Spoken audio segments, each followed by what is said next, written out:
বলেন কালিমা তাইয়্যিবা লা ইলাহা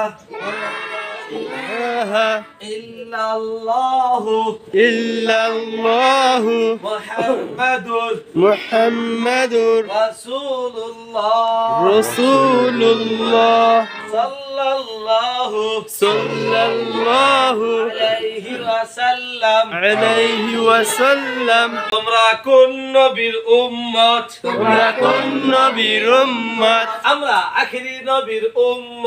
আমরা আখিরি নবীর উম্মত আমল করব সুন্নতের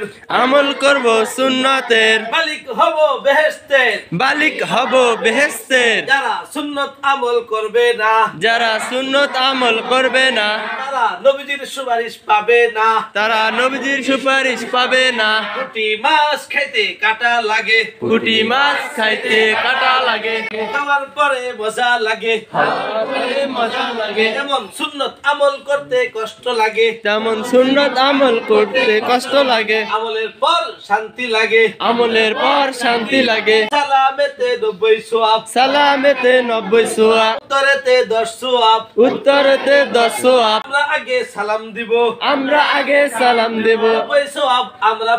90 সওয়াব আমরা পাবো